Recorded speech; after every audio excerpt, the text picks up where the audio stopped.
Sophia Loren ya tiene unos 90 años y su vida es triste. Su nombre carga con el peso de toda una era del cine. Desde el hambre y las ruinas de la Italia de posguerra, se alzó hasta situarse entre los más grandes íconos de Hollywood. Durante décadas, Sophia Loren ha sido el rostro del orgullo italiano. Una mujer cuya belleza era innegable, pero cuya fortaleza resultaba aún mayor. Hoy, cerca de los 90 años, sigue siendo uno de los últimos vínculos vivos con la edad dorada del cine. Un recordatorio de que las estrellas antes se forjaban con algo más que fama. Estaban hechas de coraje. Pero la historia de Lauren no son solo alfombras rojas y flashes. Detrás del glamour hay un pasado marcado por la lucha, decisiones que desafiaron las convenciones y un espíritu que jamás se quebró. Se convirtió en leyenda no cambiando quién era, sino aferrándose a su esencia.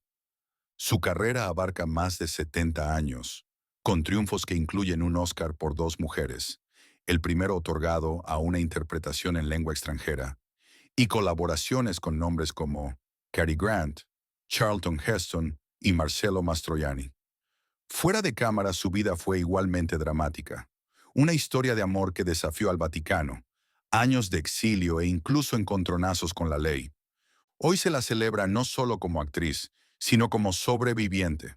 Una mujer que transformó la dureza en fuerza, el escándalo en resiliencia y el cine en legado. ¿Quién es Sophia Loren a los 90? ¿Un mito? ¿Una reliquia? ¿O el ejemplo vivo de lo que significa pelear por un lugar en la historia?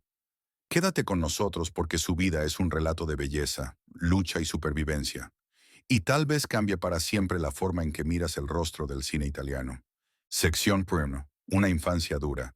Nació como Sofia Villani Cicolone el 20 de septiembre de 1934 en una clínica modesta de Roma. Su madre, Romilda, era profesora de piano y una soñadora frustrada de Hollywood. Su padre, Ricardo Cicolone, estuvo prácticamente ausente. La reconoció al nacer, pero nunca se quedó. Esa ausencia, sentida desde sus primeros días, dejó una sombra que Loren jamás olvidó. Cuando Romilda trasladó a sus hijas a Pozzuoli, cerca de Nápoles, la supervivencia se convirtió en el único objetivo.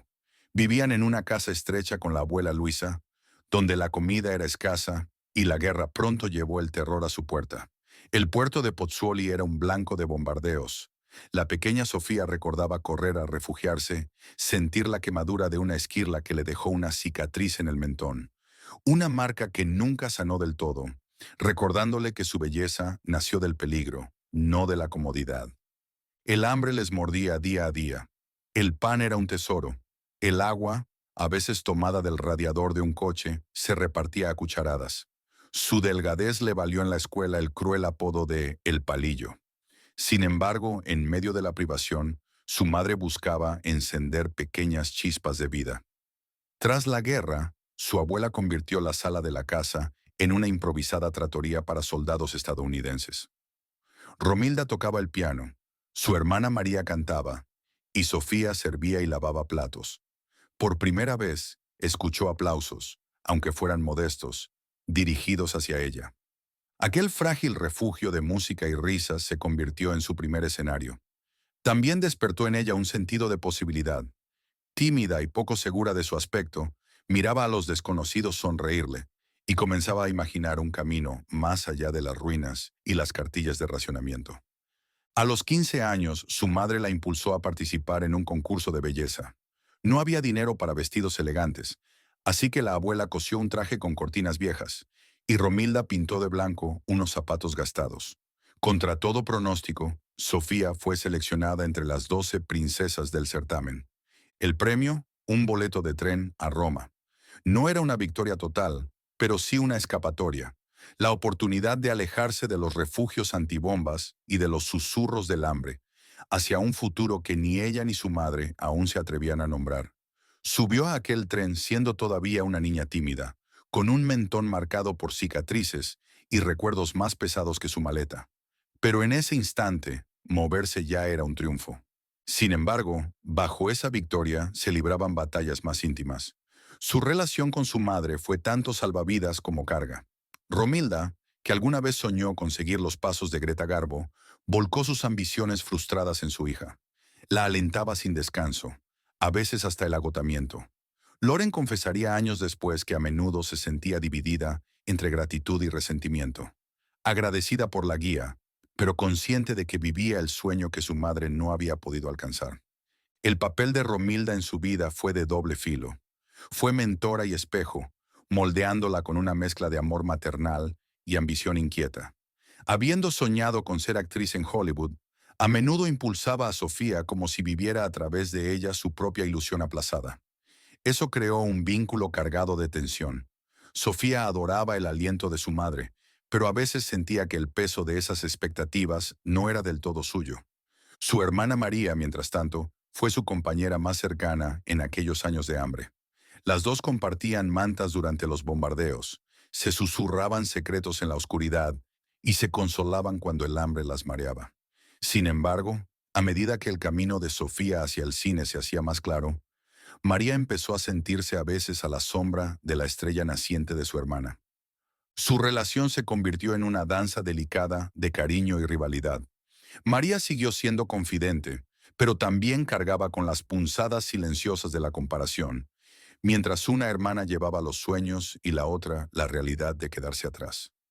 Y en medio de todo persistía el dolor de la ausencia paterna. Sofía veía cómo otros niños corrían a los brazos de sus padres al salir de la escuela, mientras ella se quedaba sola. Ese vacío se convirtió en una herida silenciosa, que moldeó sus anhelos más profundos. Más adelante, la impulsaría a buscar hombres capaces de ofrecerle lo que le fue negado en la infancia: permanencia, estabilidad y una presencia inquebrantable. Las amistades también escaseaban. La pobreza la aislaba, la separaba de otros niños que se burlaban de su cuerpo frágil y de su ropa raída.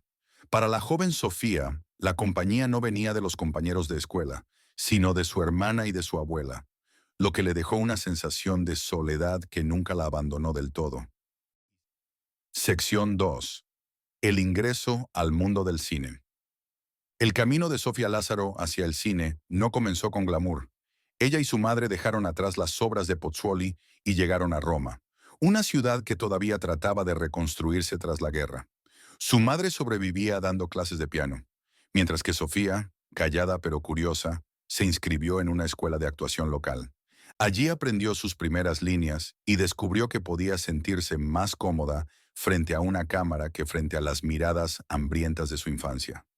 Un profesor llamado Pino Serpe le ayudó a conseguir sus primeros papeles. Pequeños, casi siempre sin acreditar, pero cada uno era un paso hacia la luz. Con apenas 16 años apareció en Quo Vadis, 1951.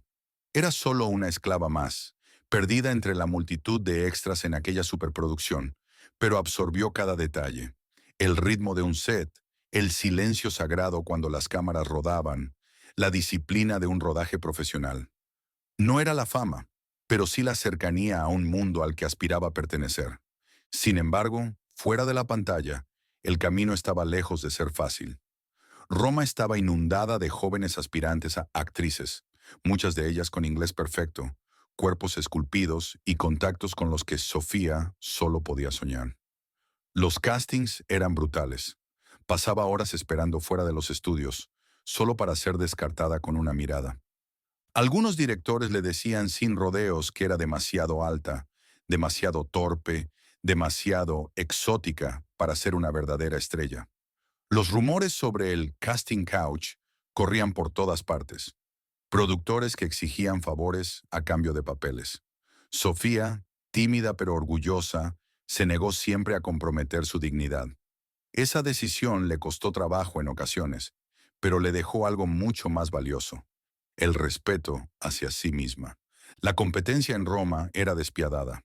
Las aspirantes a menudo compartían un sándwich o prestaban un lápiz labial en las salas de espera, para luego convertirse en rivales apenas las llamaban a audición. Sofía aprendió pronto que en aquel mundo la amistad podía ser fugaz. Una chica que al principio la alentaba, más tarde susurró a los directores que era demasiado provinciana para ser tomada en serio. Las traiciones dolían, pero también templaban su carácter. Su negativa a cambiar dignidad por oportunidad se volvió tanto su escudo como su desafío. Algunos directores respetaban sus límites profesionales. Otros la tachaban de difícil. Corrían rumores de que jamás triunfaría si no cedía a las reglas no escritas de la industria. Sofía los ignoró, aferrada al principio de que la dignidad valía más que cualquier papel pasajero. Aún en esos años duros comenzaron a aparecer destellos de conexión con el público. Un pequeño grupo de admiradores la esperaba fuera de los estudios con la esperanza de un autógrafo. Le llegaron sus primeras cartas de fans, escritas en papel barato, algunas de jóvenes que la veían como un símbolo de resiliencia, otras de soldados que la recordaban de sus actuaciones en Nápoles. Para Sofía, aquellos gestos eran prueba de que alguien la veía, alguien se preocupaba.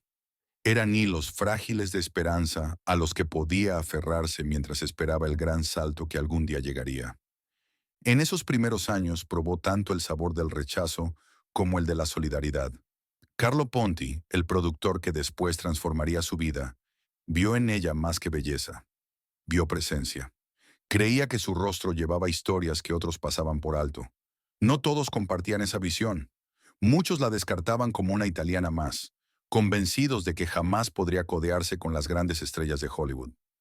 Cada rechazo solo afilaba más su determinación. Aprendió a llevar sus rasgos inusuales como armadura, negándose a cambiar su nariz, su boca o sus dientes, aunque otros le insistieran en arreglarlos.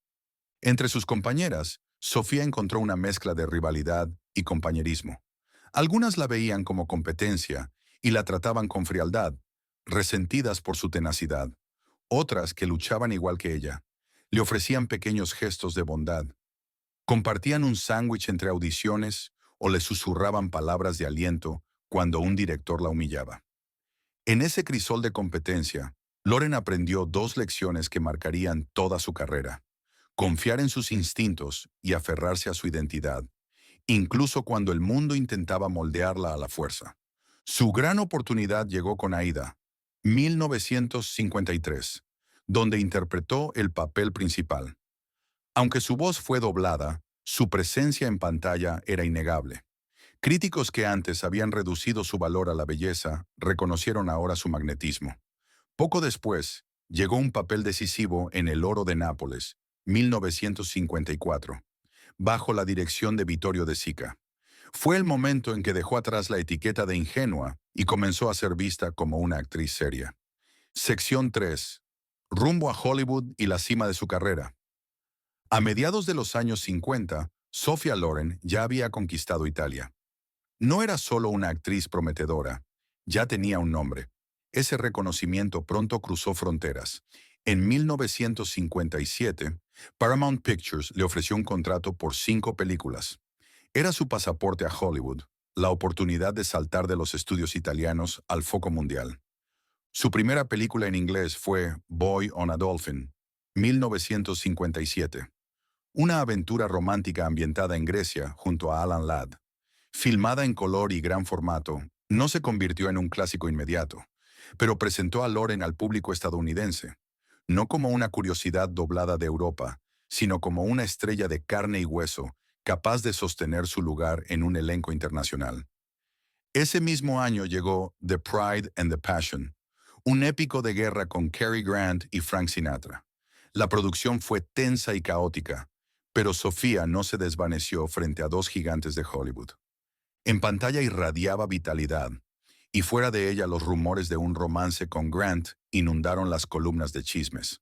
Durante meses, los periódicos dibujaron la imagen de una affair irresistible.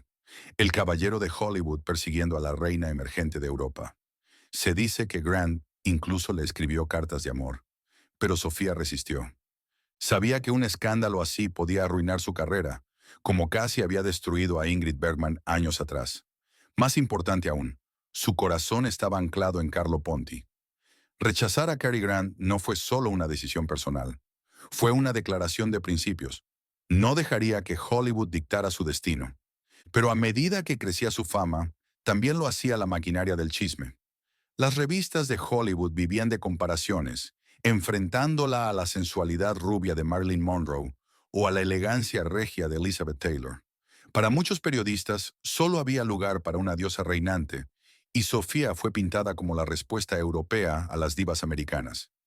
Incluso alimentaron una supuesta rivalidad con Gina Lollobrigida, como si Italia solo pudiera producir a una verdadera belleza.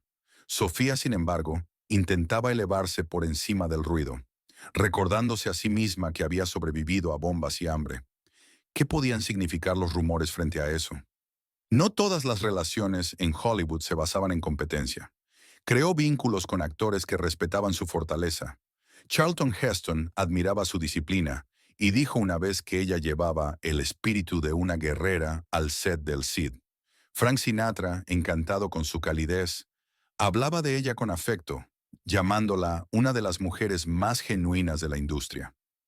Estas amistades equilibraban el lado más cruel de Hollywood y le recordaban que, detrás del brillo, aún podía haber autenticidad. Aún así, Sofía se sentía dividida entre dos mundos. En Hollywood debía deslumbrar, encarnar a la exótica hechicera europea. En Italia, cargaba con el orgullo de toda una nación, símbolo de que su cultura podía estar a la altura de América. Navegar entre esas dos identidades era agotador, pero también lo que la hacía única. Pocas estrellas podían reclamar pertenencia plena a dos tradiciones cinematográficas, y Sofía llevó ese peso con orgullo, aunque no sin desgaste. Su tiempo en Estados Unidos tampoco estuvo libre de conflictos. Los estudios intentaron moldear su imagen, comparándola constantemente con otras divas. La elegancia de Elizabeth Taylor, la sensualidad rubia de Marilyn Monroe, o la belleza mediterránea de Gina Lollobrigida, con quien la prensa inventó una feroz rivalidad. Los titulares aseguraban que no había espacio para dos diosas italianas. En realidad, Lauren solía restar importancia a esas comparaciones, insistiendo en que solo quería ser ella misma, no la rival de nadie. Pero la constante vigilancia le recordaba que Hollywood podía ser tan cruel como deslumbrante. Lo que la distinguía era su rebeldía. Los ejecutivos de los estudios susurraban sobre cambiarle la nariz, la boca, los dientes. Ella se negó. Este es mi rostro, decía, y ha conocido el hambre. Esa honestidad cruda se convirtió en su arma. No era la belleza pulida y fabricada que Hollywood esperaba. Era una sobreviviente, y el público lo sentía. En 1960 acalló cualquier duda. En Dos mujeres, La Ciociara, dirigida por Vittorio De Sica, interpretó a Cecira, una madre que intenta proteger a su hija en medio de los horrores de la guerra. Fue un papel nacido de sus propios recuerdos de bombas y hambre, y lo entregó con una honestidad brutal. Su interpretación le valió el Oscar a la mejor actriz, el primero otorgado a un papel en lengua extranjera. Fue más que un triunfo personal, un hito para el cine mundial. En Italia su triunfo fue recibido como un logro nacional. Los titulares la proclamaban la Regina de Italia en el escenario mundial. Para un país aún marcado por las cicatrices de la guerra, el Oscar de Sofía fue mucho más que un premio de cine. Fue la prueba de que la voz de Italia podía escucharse en Hollywood. Con esa estatuilla, Lauren dejó de ser una simple estrella europea de exportación y se convirtió en una actriz verdaderamente global. Después llegaron los éxitos. It Started in Naples, 1960, junto a Clark Gable. El Cid, 1961, con Charlton Heston. Y Ayer, Hoy y Mañana, 1963, con Marcello Mastroianni, película que ganó el Oscar a Mejor Filme Extranjero. En 1964, Matrimonio a la Italiana le valió otra nominación al Oscar, demostrando que Dos mujeres no había sido un golpe de suerte, sino el florecimiento de un talento mayor. No todas sus aventuras en Hollywood brillaron igual. La Condesa de Hong Kong, 1967, dirigida por Charlie Chaplin y protagonizada junto a Marlon Brando, decepcionó a la crítica. Aún así, la reputación de Lauren se mantuvo intacta. Ya era una de las actrices mejor pagadas del mundo, celebrada por su capacidad de pasar de la comedia al épico, del melodrama al realismo más íntimo. A finales de los 60, Sophia Loren estaba en la cima. No era solo un símbolo de la belleza mediterránea, era una actriz con peso internacional. Había logrado lo que parecía imposible para una niña de Pozzuoli: ocupar un lugar en el panteón de los íconos más perdurables del cine. Sección 4. Una historia de amor escrita en escándalo. La vida personal de Sophia Loren se desarrolló como una de sus películas, llena de pasión, escándalo y resiliencia. En el centro estaba su vínculo eterno con el productor Carlo Ponti. Se conocieron cuando ella aún era adolescente y él, un hombre casado casi 20 años mayor. Para los demás la relación parecía oportunismo, una aspirante aferrada a un poderoso mentor. Pero para Loren, Ponti era lo que nunca había tenido, una presencia constante, un hombre que no la abandonaría. Donde su padre se había marchado, Carlos se quedó. Esa estabilidad importaba tanto como el amor. En 1957 intentaron casarse por poder en México. Pero como en Italia el divorcio no existía, el Vaticano condenó su unión. Ponti fue acusado de bigamia y Loren señalada como concubina. Pecadores públicos amenazados con la excomunión. Lo que debía ser un día de celebración se convirtió, como ella misma diría después, en uno de los más tristes de su vida. Para apaciguar la tormenta, el matrimonio fue anulado en 1962. Para Sofía, aquella anulación no fue solo un trámite legal, fue una herida profunda. Ser marcada como pecadora por el Vaticano y como concubina en los ojos de su país dejó cicatrices que ni los aplausos podían borrar. Temía que Italia, la tierra que la había formado, le diera la espalda para siempre. Años más tarde, en entrevistas, confesó que esos días fueron de los más solitarios de su vida. Me sentí exiliada no solo de mi país, sino de mí misma. Cuando la tormenta se calmó y la vida con Carlos se asentó en Ginebra, su hogar se volvió tanto refugio como escenario. La cena era sagrada. Sofía cocinaba platos tradicionales napolitanos, mientras Ponti presidía la mesa con discreta autoridad. Para sus hijos, Carlo Jr. y Eduardo, esas veladas eran una mezcla de risas y disciplina. Sofía, la madre cálida. Carlo, el patriarca protector y a veces controlador. Aquellas comidas se convirtieron en el ancla de la familia, un ritual diario que los mantenía unidos, pese al torbellino de glamour que giraba afuera. La maternidad, sin embargo, no llegó fácil. Antes de tener a sus hijos, Sofía sufrió varias pérdidas dolorosas. Cada aborto espontáneo profundizaba su miedo de no poder jamás experimentar la alegría de criar a un niño. Confesó alguna vez que tras cada pérdida se encerraba en su habitación y lloraba hasta no tener lágrimas, para luego levantarse al día siguiente con una frágil chispa de esperanza. Cuando nació Carlo Jr. en 1968, lo llamó el milagro de los milagros. Con la llegada de Eduardo 5 años después, su sueño se sintió completo. Los años de dolor hicieron que la plenitud fuera más dulce, y repetía a menudo que nada, ni Oscars, ni aplausos, ni riqueza, se comparaba con escuchar a sus hijos llamarla mamá. Ellos nunca se separaron. Se mudaron a Francia, donde el divorcio era legal, y en 1966 por fin se casaron bajo la ley francesa. Con la ciudadanía asegurada, la tormenta se disipó. En 1968, los tribunales italianos los absolvieron de todos los cargos. Lo que comenzó como un escándalo se transformó en una prueba de resistencia silenciosa. Una unión que duró más de 4 décadas hasta la muerte de Ponti en 2007. Pero el camino no estuvo libre de heridas. Loren sufrió varias pérdidas antes de dar a luz a sus hijos, y cada una la devastó. Quería ser madre más que nada en el mundo, confesó, y llegué a pensar que nunca sucedería. Cuando finalmente llegaron Carlo Jr. y Eduardo, se convirtieron en el centro de su universo, el ancla que la sostuvo en medio de la tempestad de la fama. La dinámica mentor-esposo también creó tensiones. Ponti moldeaba su carrera, escogía papeles, guiaba su imagen, negociaba contratos. Algunos críticos murmuraban que ella había cambiado independencia por seguridad. Algunos decían que no era sumisión, sino lealtad. Que Sofía había encontrado en Carlo Ponti a un hombre que creyó en ella cuando nadie más lo hizo. La propia Loren lo resumía con claridad. Su unión no estaba hecha de control, sino de respeto. Sin Carlo, yo nunca me habría convertido en Sofía Loren, pero sin mí, él jamás habría vivido la vida que vivió. Aún así, durante años persistió un rumor imposible de callar, el cortejo de Cary Grant. Muchos se preguntaban si Sofía había elegido la seguridad sobre la pasión. ¿Había sacrificado el vértigo del amor por la estabilidad? Loren, sin embargo, siempre defendió su decisión. Yo sabía lo que necesitaba, y no era Cary Grant. Era Carlo entre escándalos, tribunales y susurros. Nunca se separaron. Lo suyo no fue un romance de cuento de hadas, sino una historia de supervivencia. Amor tejido entre trámites legales, resistencia templada en el escándalo, y una lealtad que el mundo ponía a prueba, pero que en su hogar jamás se rompió. Ya instalados en Ginebra, con sus dos hijos, Carlo Jr. y Eduardo, eligieron la privacidad sobre los titulares.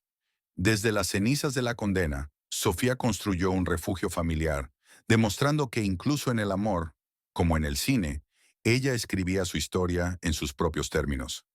Sección quinto. Triunfos y caídas. Sophia Loren pasó años forjando su legado, y en ese camino conoció tanto la gloria como la dureza. Tras la tormenta de los juicios y los titulares, se abrió una nueva etapa marcada por el reconocimiento y la reflexión. Un giro hacia el honor. En 1991, casi 3 décadas después de su Oscar por Dos mujeres, recibió un premio de la Academia Honorífico. No era por una sola película, sino por toda una vida de trabajo atravesando idiomas, géneros y continentes. El aplauso estaba atrasado. No era solo Hollywood diciendo gracias, era el cine mismo reconociendo su lugar en la historia. En esos mismos años, Francia la nombró Caballero de la Legión de Honor e Italia le otorgó la Gran Cruz de la Orden al Mérito, su máxima distinción civil. No eran simples condecoraciones, sino señales de que Sofía había llevado la imagen de su país hasta los rincones más lejanos del mundo. Pero junto a los honores también la perseguía otra sombra, los impuestos.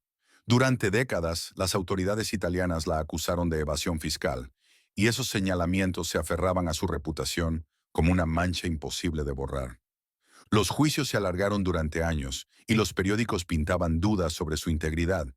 Ella confesó que sentía como si cada éxito fuera seguido de una sospecha. En 1982 incluso llegó a estar detenida en Nápoles, una humillación que dolió profundamente en una mujer que había cargado el orgullo de su nación en los escenarios del mundo. Aunque al final fue absuelta, la herida pública quedó abierta. Un recordatorio de que ni la fama podía protegerla del escrutinio.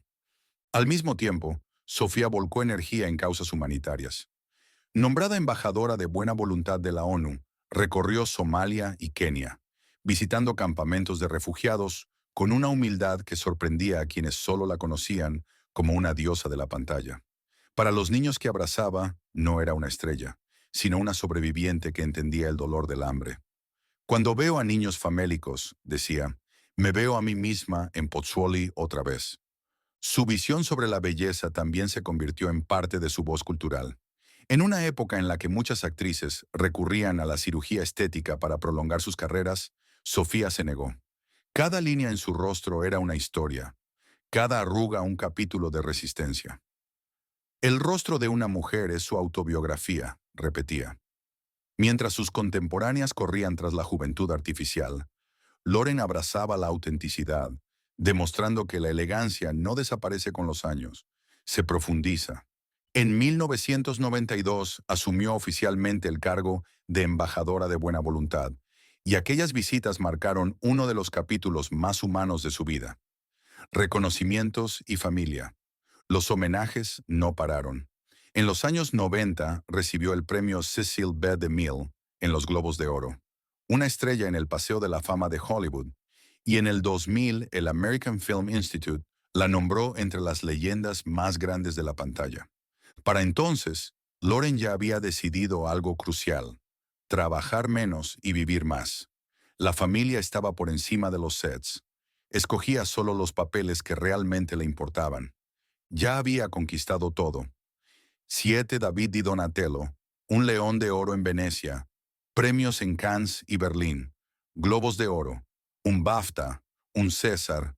La lista era interminable. El descanso fue intencional. Quería estar presente en la vida de sus hijos. Carlo Jr. se convirtió en director de orquesta y músico, mientras Eduardo siguió los pasos de su padre en la dirección. Sofía siempre los describió como su mayor logro, más grande que cualquier Oscar. Llegó a rechazar papeles para poder asistir a un concierto escolar o pasar las fiestas en casa. El cine me dio un nombre, decía, pero mis hijos me dieron la vida. Una reputación a prueba. Aún así, el fantasma de sus viejos problemas legales siguió persiguiéndola. No fue hasta 2013 cuando la Corte Suprema de Italia la exoneró por completo. Para Loren fue un milagro, el cierre esperado de una pesadilla que la había acompañado casi 40 años. Belleza, edad e identidad. Incluso con el paso del tiempo, Sofía se negó a rendirse a la obsesión de Hollywood por la juventud. Rechazó las cirugías y sostuvo, el rostro de una mujer es su autobiografía. Mientras otras luchaban por ser recordadas, Loren transformó sus años en parte de su legado. Bromeaba diciendo que su belleza venía de espaguetis y amor, pero detrás del humor había una verdad más profunda. La verdadera belleza, para ella, no podía separarse de la experiencia, de las cicatrices, de la autenticidad. Su resiliencia contrastaba con la suerte de muchas actrices, a quienes la industria descartaba cuando la juventud se desvanecía. Sofía seguía irradiando luz, no porque persiguiera el glamour, sino porque había aprendido a cargar sus cicatrices con gracia. Reflexión y legado. ¿Qué hacemos con todo esto? Sofía probó tanto el triunfo como el escándalo, pero siempre supo encontrar el camino de regreso hacia el respeto y el reconocimiento. Para su 90 cumpleaños, en 2024, seguía siendo celebrada. El presidente de Italia le agradeció públicamente por una carrera extraordinaria. Loren se había convertido en un hilo vivo que unía al viejo Hollywood con el alma cultural de Italia. En su vida hubo siempre una tensión: la belleza al lado de la batalla, los aplausos junto a las dificultades, el poder junto a la maternidad. Perdió papeles para criar a sus hijos, enfrentó el escrutinio público, soportó juicios personales, pero nunca perdió su esencia. Eligió el trabajo cuando importaba, la familia cuando importaba, y habló en los momentos en que callar habría sido más fácil.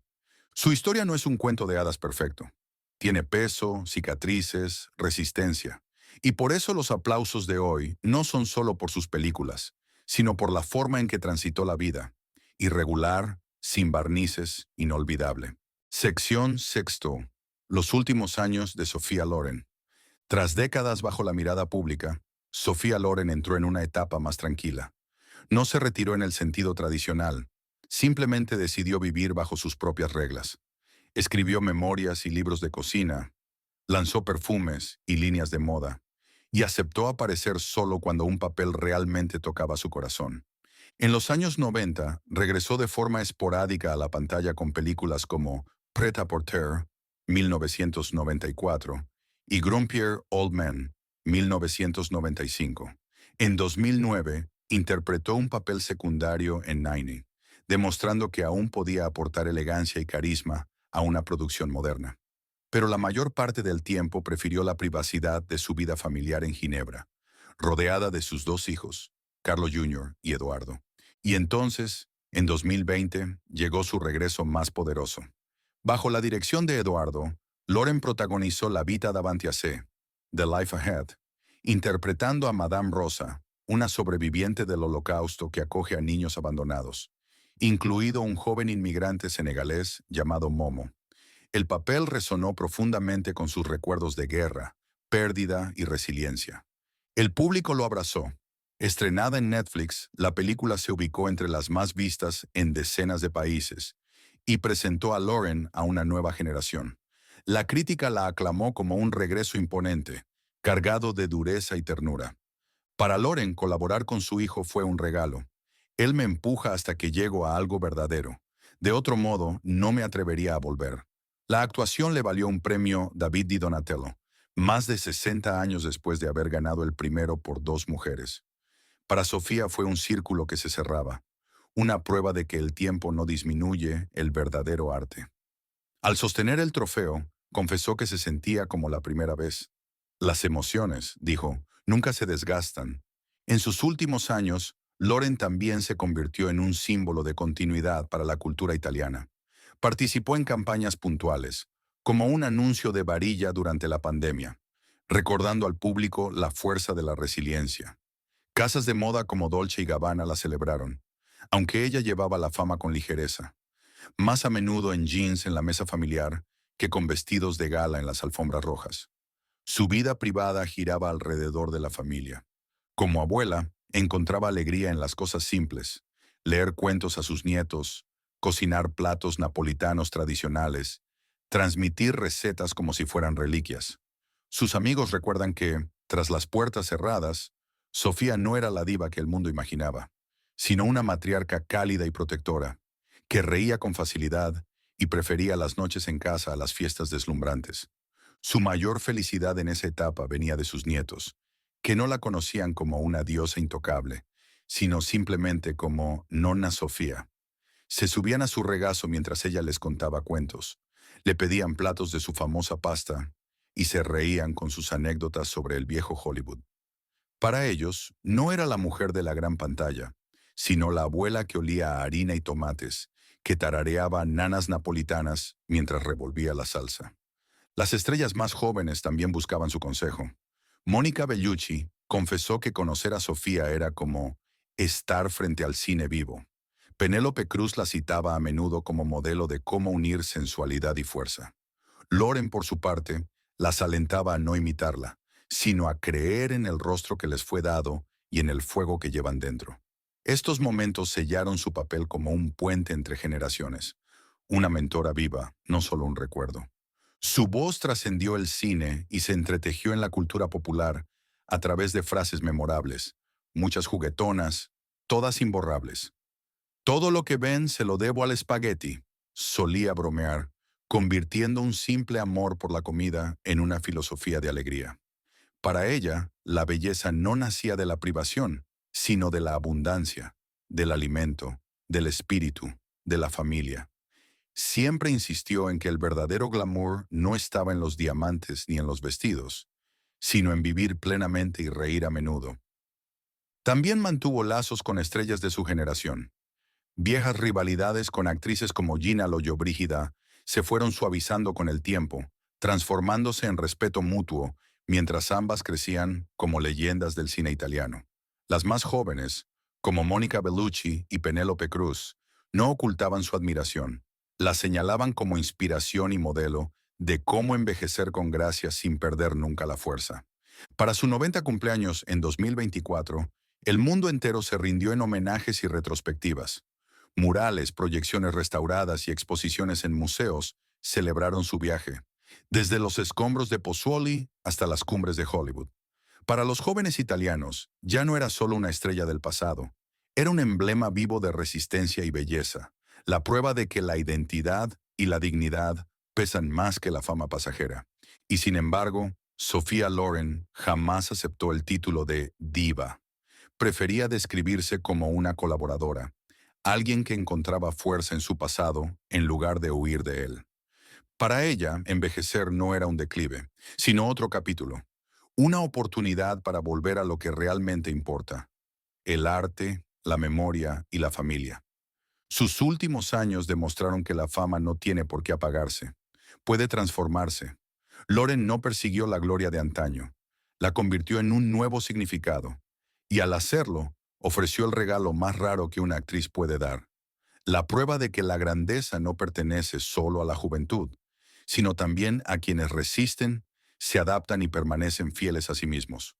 Sección Septem, Imagen pública y reflexiones. Sophia Loren ha sido mucho más que una estrella de cine. Ha sido un espejo cultural. Para Italia, un símbolo de orgullo nacional. Para Hollywood, el glamour con sustancia. Para el público de todo el mundo, la certeza de que belleza y resiliencia pueden convivir. Una sola fotografía de 1957 cristalizó esa dualidad.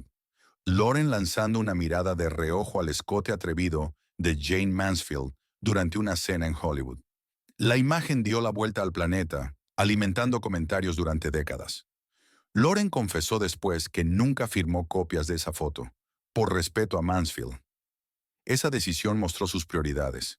Quería ser recordada por su trabajo, no por el chisme. Pero la imagen pública nunca es sencilla.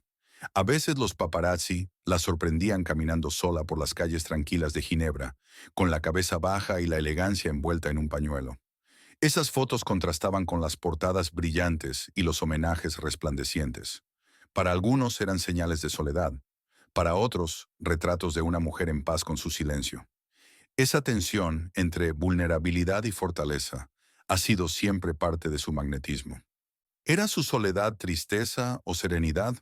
Para unos, las imágenes de Lauren, sola en Ginebra, evocaban la melancolía de un aplauso que se extinguía.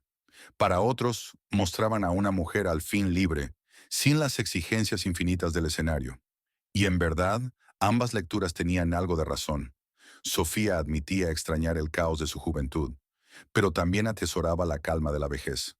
Los biógrafos suelen describirla como un reflejo de la identidad italiana misma. Para un país que se levantaba de las ruinas, Loren encarnaba la resiliencia y el orgullo, la prueba de que de la guerra puede surgir belleza, de la miseria puede nacer grandeza. Críticos que en sus inicios la tacharon de solo una cara bonita, terminaron reconociendo que su fuerza y vulnerabilidad la convirtieron en una de las intérpretes más auténticas de su siglo. Claro, su historia no estuvo libre de controversias.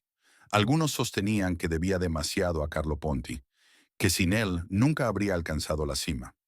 Otros respondían que fue precisamente su independencia, su negativa a dejarse moldear por Hollywood o destruir por el escándalo, lo que la hizo única. Ese debate, dependencia contra desafío, pasó a ser parte de su mito, recordando que su vida fue tan compleja como los papeles que interpretó. Ella misma solía resistirse a la mitificación. En entrevistas hablaba con franqueza desarmante. Los errores son parte de la vida. Sin ellos no puedes crecer. Admitía inseguridades sobre su aspecto. Confesaba que la fama nunca borró las cicatrices del hambre. Y aseguraba que cada papel que interpretó llevaba fragmentos de su propio miedo y de su propia fortaleza. Esa honestidad no debilitaba su leyenda, la profundizaba. La opinión pública nunca fue unánime. Algunos críticos la llamaban sobrevalorada, insistiendo en que su belleza eclipsaba su talento. Otros defendían que transmitía una verdad imposible de aprender en cualquier escuela de actuación. Esa fricción, admiración mezclada con duda, es precisamente la razón por la que su legado perdura. Nunca fue reducible a una sola narrativa. Incluso en la fragilidad se volvió símbolo de perseverancia. Cuando se fracturó el fémur a los 80 y tantos, muchos pensaron que se retiraría del todo, pero viajó con bastón para asistir a la graduación de su nieta. La imagen de la legendaria actriz, frágil pero decidida, conmovió tanto como sus papeles más memorables. La fortaleza para Sofía nunca fue una pose, fue su manera de vivir. Sus reflexiones sobre la vida han sido muchas veces sencillas, casi juguetonas, y sin embargo, profundamente verdaderas. En una ocasión comentó, todo lo que ven se lo debo a los espaguetis. Detrás de la broma había una filosofía. La belleza, la alegría y la fuerza se alimentan del amor, de la familia y de los placeres más simples de la vida. Al final, la imagen pública de Lauren siempre cargó con una dualidad: glamour y dureza, vulnerabilidad y desafío, risas y cicatrices. Esa complejidad explica por qué, incluso después de 90 años, no solo se la admira, sino que se la siente cercana, casi íntima. Finale, un ícono vivo del orgullo italiano. A los 90, Sofía Loren no es una reliquia de la edad dorada del cine, es su prueba viviente. Se levantó de las ruinas de la guerra hasta alcanzar la cima de Hollywood. Sobrevivió al escándalo y a la adversidad, y atravesó todo ello sin perder jamás su identidad. Su historia no sigue el arco limpio de un cuento de hadas. Es la saga de una niña a la que llamaban el palillo de dientes, marcada por las bombas y el abandono, que transformó su dolor en fuerza. Es el relato de una joven actriz que llegó a Roma con zapatos de segunda mano y vestidos cosidos con cortinas, y salió convertida en una leyenda imposible de ignorar. Su belleza era innegable, pero nunca fue su único don. Lo que la hizo inolvidable fue el fuego detrás de esa belleza.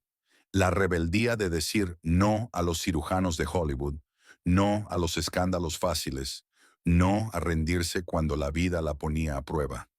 Aceptó su propio rostro, su propia voz, sus propias cicatrices, y al hacerlo, les dio permiso a generaciones enteras de mujeres para hacer lo mismo. Su historia de amor con Carlo Ponti jamás fue perfecta, pero sí fue duradera. Entre el exilio, la condena, los abortos y las batallas legales, construyeron una vida juntos.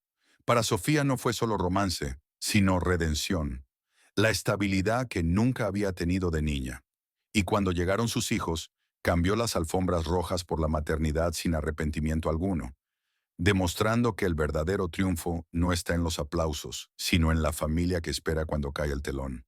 Su carrera terminó siendo un puente entre mundos, entre los escombros de Pozzuoli y el brillo de Hollywood, entre el neorrealismo italiano y el estrellato global, entre la fragilidad humana y la inmortalidad del arte. Con dos mujeres dio voz a las madres de la guerra. Con el Cid y matrimonio a la italiana, llevó la pasión italiana al escenario mundial. Y con La vida por delante recordó a una nueva generación que la edad no apaga la verdad, la fila.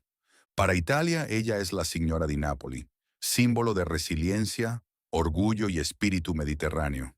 Para Hollywood, es uno de los últimos hilos luminosos que aún conectan la industria de hoy con su edad dorada. Para el público de todo el mundo, es la prueba viviente de que la supervivencia y la gracia pueden habitar en un mismo cuerpo. Los aplausos de hoy ya no son solo por sus películas, son por lo que representa. Continuidad, memoria, dignidad. Sophia Loren se mantiene como un archivo vivo del cine y de la vida misma. Marcada pero radiante, frágil pero indestructible, glamorosa pero profundamente humana. En muchos sentidos, el viaje de Sophia Loren refleja el de la propia Italia. De las ruinas de la guerra, tanto ella como su país se levantaron hacia la grandeza, llevando cicatrices pero negándose a dejarse definir por ellas. Sus triunfos fueron también triunfos nacionales, y sus escándalos reflejaron la eterna tensión italiana entre tradición y modernidad. Así como Italia pasó del hambre y los escombros a convertirse en potencia cultural, Sofía pasó de ser aquella niña herida de Pozzuoli a un símbolo eterno de fuerza y arte. Sus propias reflexiones cargaban con el peso de esa historia. Los errores son parte de la vida, dijo alguna vez. Sin ellos no puedes crecer. Sobre la belleza, el rostro de una mujer es su autobiografía. Sobre la maternidad, mis hijos son mi mayor logro, más grande que cualquier película. Palabras simples pero que revelaban la filosofía de una mujer que había vivido a fondo, perdido con intensidad y resistido con gracia. Su historia nos recuerda que las leyendas no nacen, se forjan a través del hambre, del dolor y de la resistencia. Y por eso, a lo largo de décadas y continentes, Sophia Loren sigue siendo no solo una actriz, sino un rostro eterno de fuerza, arte e identidad cultural.